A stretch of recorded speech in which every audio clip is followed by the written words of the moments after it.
Valerô. Opa, beleza? À tarde, por gentileza. Uma pergunta.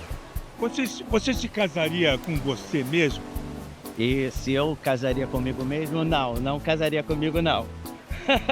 Não, eu queria experimentar outra situação, porque eu acho que ia ter embate com a pessoa. Você se casaria com você mesmo? Com certeza eu me casaria, que eu sou a mulher. Casaria comigo mesma, porque agora eu só estou disposta a casar para ter uma grande parceria de vida. Então, hoje em dia, eu casaria. Agora, namorar ou ficar, já não sei, porque eu sou muito egoísta. Maravilha. E você? Eu? Eu tô bem, obrigado. Tipo isso.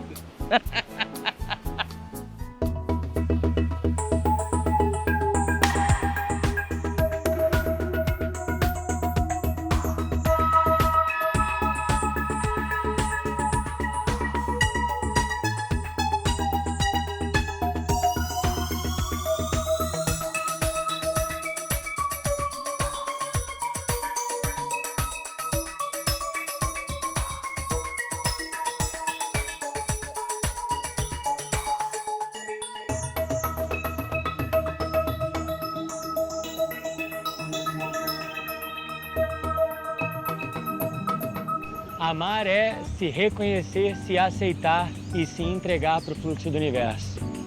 Amar é conexão. Amar é estar junto. Tudo que a gente faz na vida, a gente tem que colocar o nosso amor, dar de coração, ser gentil, ser paciente, olhar o outro, sabe? E poder, através do amor e da arte, transformar vidas, transformar sonhos em realidade. Amar é você ter orgulho da pessoa que você é. Amar é abraçar aquilo que a vida te oferece, eu acho.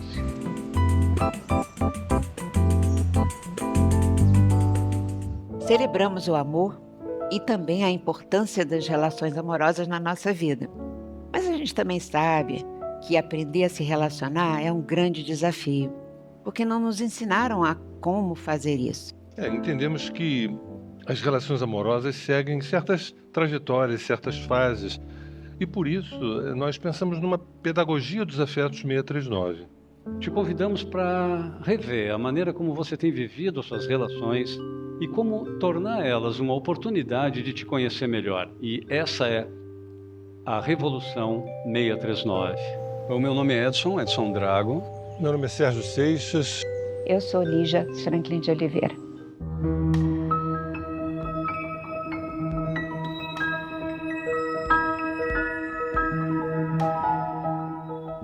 Na busca, às vezes a gente já vai com um monte de pré-requisito, né, que a gente comenta sempre de checklist, né, para que a pessoa encaixe direitinho e a gente fique muito bem.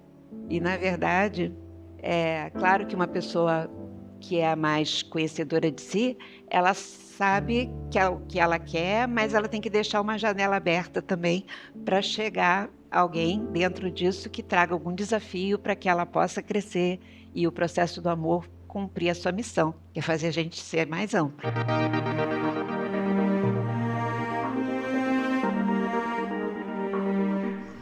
Mas os pré-requisitos são baseados em traumas, né, que eu tive antes. Então agora, qualquer coisa assim que não atenda esses pré-requisitos são uma bandeira vermelha. Eu acho que vou ser bem honesta. Tem que ser financeiramente independente, tem que saber dar conta da própria vida, tem que ter um bom humor, mas aquele humor inteligente. Uma mulher independente, uma mulher experiente e que me dê paz, tranquila. Eu não quero que seja muito menor que eu, porque eu sou bem alta. Isso é uma coisa assim física que realmente já elimina, até quando eu tô andando na rua não vejo. Nada contra, tá, gente? Mas alguém que gosta de arte, porque eu sou uma artista nata. Alguém que tenha bom papo e principalmente alguém que gosta de mim.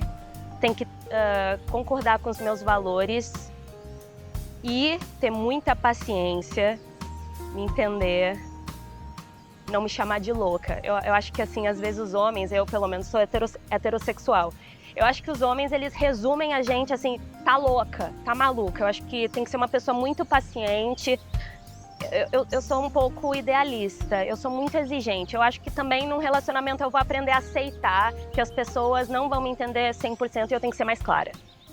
Porque tem uma motivação que a gente pode dizer que essa motivação, a minha vida tem algo que não funciona, eu estou me sentindo triste, eu preciso botar uma relação aqui, porque eu acho que isso vai curar essa ausência que eu estou sentindo. Mas tem uma outra que é, eu já estou pronto, eu já estou me sentindo inteiro, eu estou feliz comigo mesmo, eu acho que eu estou pronto para trazer isso, para compartilhar. Essas duas buscas são duas demandas diferentes, tem uma delas que parece ser mais autêntica, não? Na verdade, assim, relação não é band-aid, né? Não é para curar ferida, assim. Então, quando a gente vai mais pleno, mas a gente mesmo cuidando das nossas feridas, sabendo que elas existem, a chance do amor não receber o resultado dessas feridas, a gente não jogar em cima da outra pessoa, é o que muda tudo. Quer dizer, a importância dessa busca, da qualidade dessa busca, será que eu estou me usufruindo mais? Será que eu estou nos usufruindo, quer dizer, nos degustando mais? Eu acho que muitas vezes a gente busca, a gente encontra e depois a relação nem continua. Mas é como se aquilo acontecesse para a gente se lembrar que a gente está vivo. A gente estava acostumado a buscar uma relação como quem vai lá como recurso, como recursos humanos, como recursos naturais, que são coisas que a gente vai lá, pega, usa e me satisfiz. E eu acho que buscar uma outra pessoa como um recurso para mim, já não tem mais espaço para isso. E eu acho que é entender o outro, que a gente está aqui compartilhando com o outro, da mesma forma que a gente vai compartilhar também recursos naturais, a gente está dentro da natureza, a gente é parte dessa natureza. A gente está dentro de uma relação, a gente é parte dessa relação. A gente não está usando a outra pessoa para uma satisfação pessoal, porque a gente está nessa interação que é dinâmica, constante e muito respeituosa pelas caminhadas individuais com a consciência. E eu acho que esse momento agora que a gente está é o nascimento desse dar-se conta de que a gente não está tendo uma relação com a intenção de usar essa outra pessoa para nós. E eu acho que a gente nunca teve com essa consciência tão generalizada e tão disponível para todos nós ao mesmo tempo.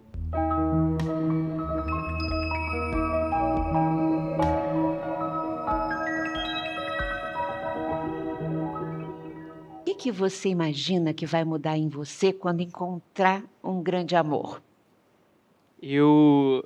Hoje eu estou num relacionamento, mas antes de estar nesse relacionamento eu já estive em outro, já estive sozinho.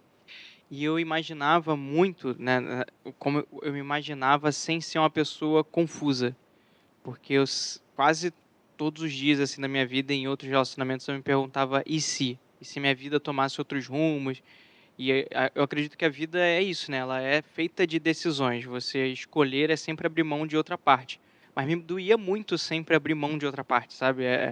Eu sempre acordava assim e perguntava, e se? Eu vi um filme, e se? Ouvi uma música, e se? E eu esperava, né, principalmente depois que eu terminei o meu último relacionamento antes desse, não me perguntar mais e se. E hoje eu não me pergunto mais e se. Hoje eu realmente... as escolhas que eu faço e as escolhas que eu deixo de fazer não me incomodam. Não me incomodam as escolhas que eu deixo de fazer. São muito mais importantes as que eu faço agora, sabe? Então, para mim é isso. Era isso que eu imaginava e, por sorte ou não, hoje eu consegui isso. O que vai acontecer na minha vida quando eu encontrar um grande amor?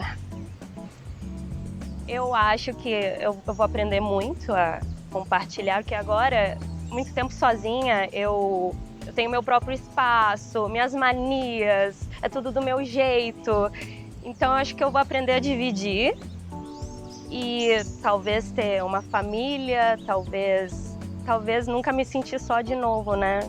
A nossa sociedade, ela traz muito essa cultura da repressão dos sentimentos e emoções, da vulnerabilidade. Para mim, conseguir amar, conseguir sentir amor, para mim passa muito por se permitir se colocar vulnerável em relacionamentos. Isso é muito desafiador porque dá medo. Como eu sou um copo cheio nesse momento, a gente vai transbordar, vai ter espaço para adotar crianças, vai ter espaço para um casamento, vai ter espaço para uma relação saudável, recíproca. Eu não estou aqui mais por carência, eu estou aqui para amar e ser amada. A relação amorosa que pela primeira vez eu consegui me abrir completamente, falar dos meus podres, falar da minha sombra, falar do meu passado tóxico, Foi a primeira vez na vida, com 37 anos, que eu senti uma explosão dentro de mim e queria ficar com aquela mulher pro resto da vida.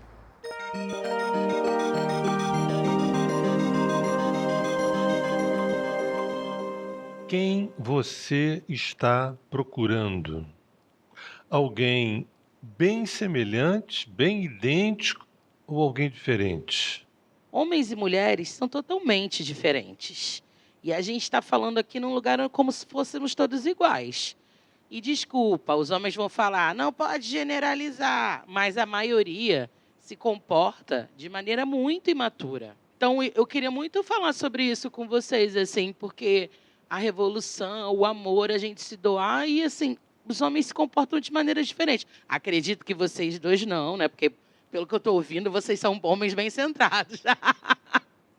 Tá difícil pra gente. Então, acho que é uma coisa pra gente também conversar. E eu quero entender dessa particularidade, sabe? Dessa diferença. Primeiro, não pise em ovos ao falar sobre isso, que você está redondamente certa. Pode generalizar à vontade, generaliza à vontade, porque esse é um quadro, eu diria, antropológico, um quadro psicológico.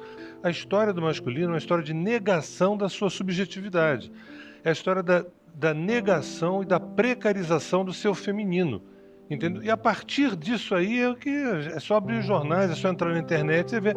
Então, quando há uma fuga para cá, uma fuga, quando a pessoa sai a francesa de uma relação, é porque assim, olha, a coisa está entrando demais, eu não sei o que é esse troço que está acontecendo aí.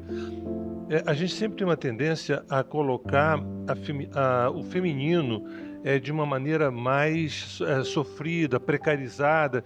Eu quero dizer o seguinte, que os homens e o masculino, de um modo geral, estão em ruínas há milênios. E a diferença, tem uma diferença fundamental, é que as mulheres buscam o que eu chamo de ruína, elas buscam tentar compreender e reverter. E os homens ainda se orgulham disso. Essa é a diferença. Então, de modo geral, a gente não pede ajuda. Entende? Tem uma vaidade intelectual que é como se a gente desse conta dos processos. Isso não é intelectual, é uma coisa que vai descendo e para por aqui. Esse é um lugar que nos foi roubado com o nosso consentimento. Essa é a nossa saga, né? Essa é a nossa saga de falar o que você está sentindo, o que você está sentindo, o que você está sentindo. Diante de tudo que foi falado, né, a gente faz muita reflexão e pensando que o que já aconteceu com a gente, né? A minha origem ela é do esporte e muitas vezes isso fica exacerbado até, né? Principalmente pela minha idade, pela minha geração, a geração que eu vivi, hoje tem uma preocupação muito maior em não passar esse conceito de isso é coisa de homem, isso é coisa de menina, né? Na posição de atleta ou na posição de treinador, sempre foi muito difícil botar sentimento para fora, né? Quando não é um sentimento de vitória, você tem um perdão geral, assim. Você tá emocionado, ficou feliz. Quando você perde, poxa, é fraco, não teve cabeça, enfim, não soube lidar com as emoções do jogo, não foi homem suficiente, não... Enfim, é uma linha muito difícil de passar, principalmente na frente dos outros, né? Quando você está no seu íntimo, você está no seu quarto, bota a cabeça no travesseiro, aí você se desmancha, enfim. Diante de tudo que ele falou ali, que para mim criou um quadro histórico de onde veio, por que a gente pensa assim, né? E fez com que eu até me sentisse melhor, porque a gente não sabe nem de onde vem isso, né? A gente não sabe nem por que a gente é obrigado a pensar e se sentir dessa forma, né? O que acontece, talvez, o que a gente precise se alegrar dentro de uma dificuldade muito grande é porque a gente sente que tem alguma coisa que está andando, mas que tem que andar muito mais. Eu acabo vendo a dor dos homens também. A dor de não sentir a precariedade que é a vida de alguém que não permite, sabe, sentir e trocar os seus afetos direito, que é super pragmático, objetivo, papapá, sabe? Tem uma hora que não adianta, a nossa natureza tem uma alma, essa alma reclama quando uma parte não é vivida. E aí, se a pessoa não se dá conta e para e fala assim, peraí, tá faltando alguma coisa na minha vida, deixa eu ver o que é. Se a minha mulher tá reclamando tanto, será que ela não tem razão? E eu valorizar isso e procurar me conhecer, o corpo começa a sinalizar. Começa a ter doenças, ou físicas ou psíquicas também. E eu acho que isso que o Sérgio falou é fundamental. sabe? Eu acho que as mulheres também pelo sofrimento, porque foi às custas do sofrimento, mas a gente tem uma natureza que é mais interiorizada para dentro. Então isso facilitou a gente já ter avançado bastante, embora ainda falte bastante coisa para nós também. Agora, os homens estão meio que começando ainda. E, no fundo, a gente sabe também como é difícil a gente integrar as coisas, né? Para todo mundo para homens, mulheres ou qualquer sexo que se tenha, enfim. Os homens estão muito devagar. Na verdade, estão muito devagar. Eu acho que essa mudança, ela é fundamental, porque não é que a gente vai mudar homens, como eu achei na década de 90, não, a gente tem que mudar porque a mulher mudou. Não, cara pálida, a gente tem que mudar porque continuar vivendo assim não é vida, entende? A gente vai acabar se destruindo uns aos outros, que é esse o problema. E é isso que a gente está vendo agora. Raças inteiras, povos inteiros, uns se destruindo aos outros, porque não tem outra alternativa para isso.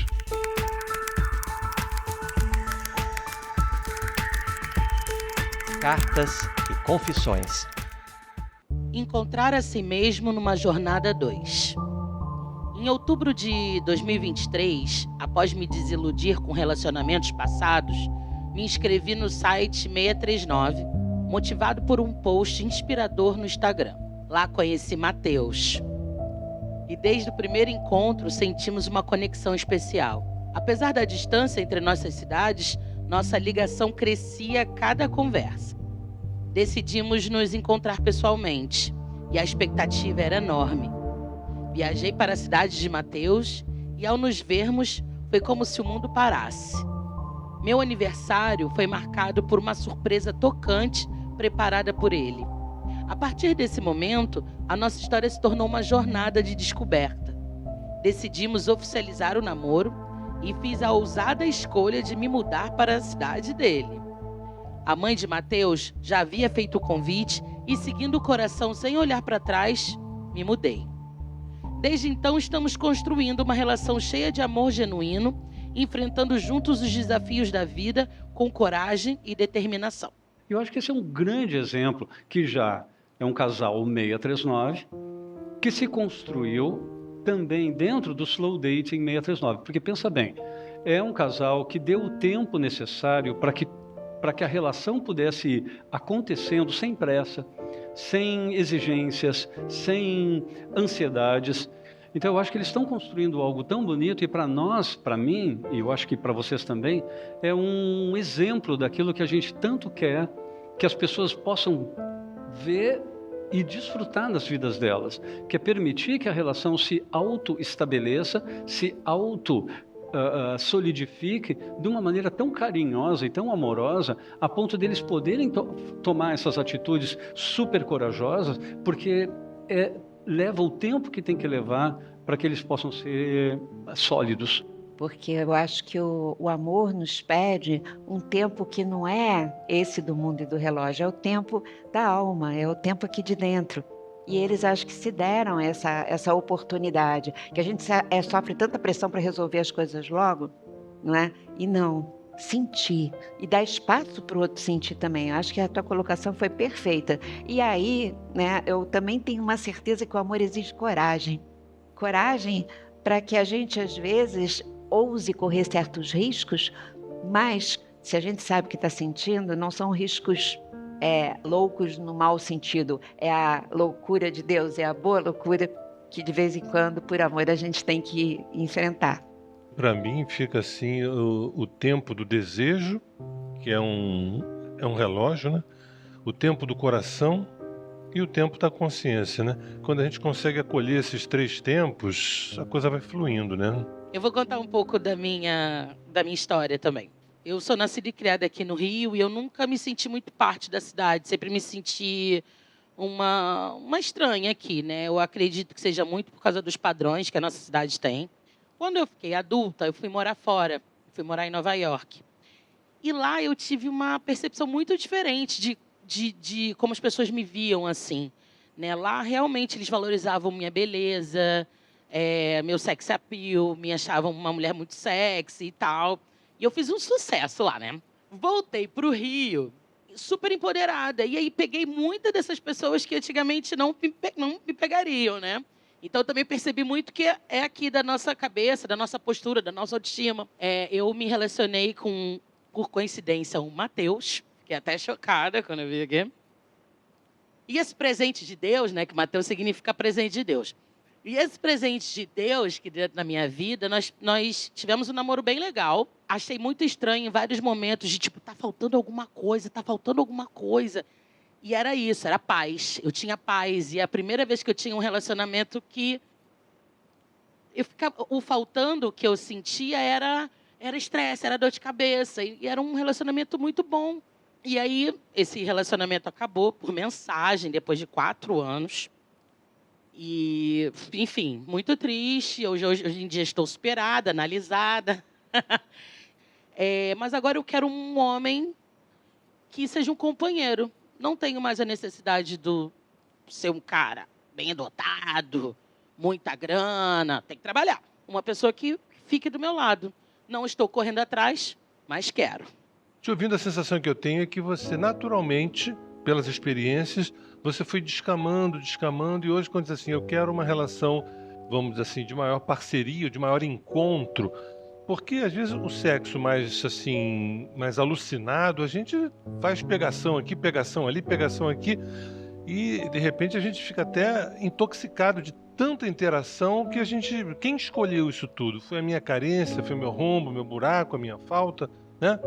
Então, te ouvindo assim, dá a sensação que você ou está consciente disso, você falou, né, da coisa da análise, que é fundamental, essa história de buscar ajuda psicoterápica é fundamental para nos ajudar nesse processo de autoconhecimento, e aí você está entrando em camadas mais profundas. Até o sexo, ele vai mudando, ele vai se transformando também, né, para melhor, eu digo. Melhor é mais qualidade de interação, mais qualidade de entrega, mais qualidade de escuta, mais qualidade. Eu acho que você descreveu aí a pedagogia da qualidade, que vem de uma fome até um deguste, a sensação que eu tenho.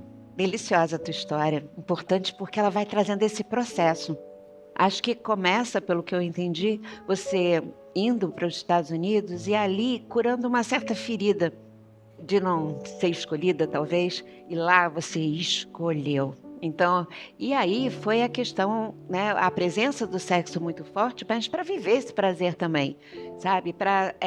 Eu acho que se organizar dentro dessa relação de amor com você, né? Porque para a gente amar, a gente também precisa estar se amando. E aí isso aconteceu, isso eu acho que a ferida que tinha antes deve ter cicatrizado muito. Você volta pronta, então, eu acho que para poder viver um amor em que tivesse o sexo também, porque tem que ter, mas o afeto presente, podendo se entregar. Então, quanto mais tu permitir ficar atenta, manter a tua consciência sobre o que é que está acontecendo contigo agora, ficar atento de quais são essas emoções, quais são esses desejos, quais são essas ideias que tu está tendo do que é uma vida que vale a pena ser vivida.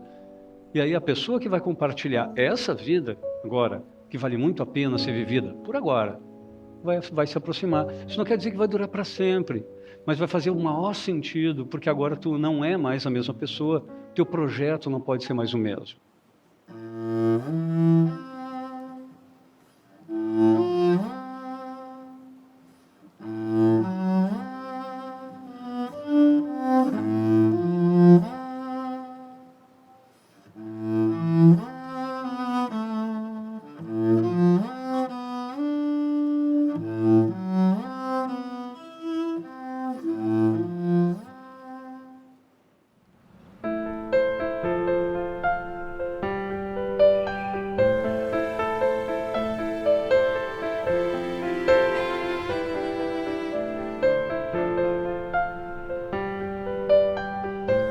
Nos referenciando no mito de Eros e Psique, então, Psique é condenada pela deusa Afrodite para ser entregue em casamento a um monstro marinho. Caso contrário, o reino dos pais pereceria na pobreza, na miséria, com 1000 problemas de doença. Os pais ficaram desesperados, elas também, mas acataram as ordens de Afrodite e ela foi levada numa procissão e deixada amarrada num rochedo, à espera que um monstro marinho viesse resgatá-la para se casar com ela. Enquanto isso, Afrodite tinha chamado seu filho Eros, aquele que tem as flechas do amor, que a gente chama de Cupido, para que ele flechasse Psique e ela se apaixonasse pelo monstro e não lhe oferecesse resistência. Só que quando ele viu Psique amarrada no rochedo, ele ficou completamente encantado pela beleza dela também e comovido com aquela moça ali abandonada sozinha. E ele estremeceu.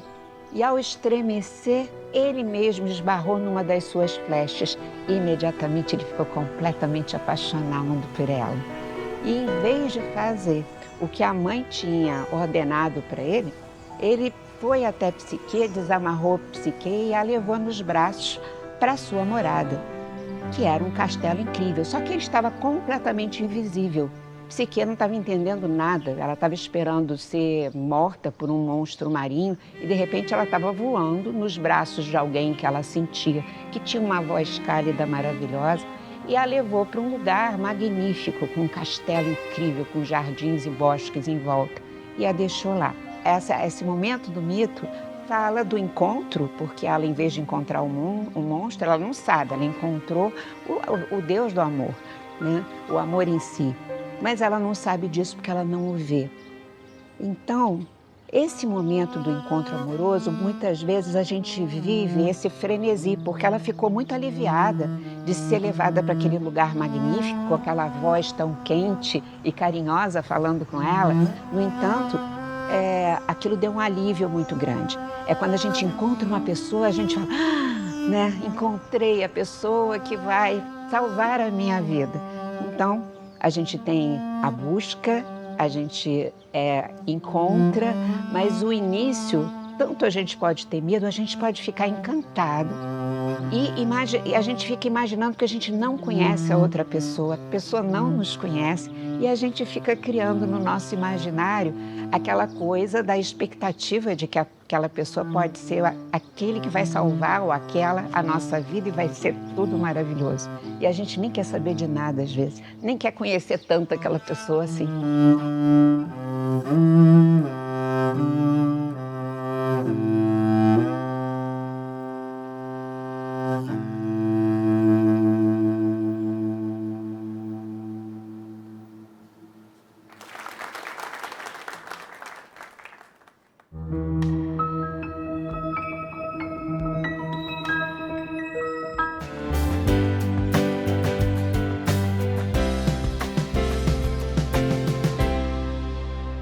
E o que acontece com o amor depois do encontro?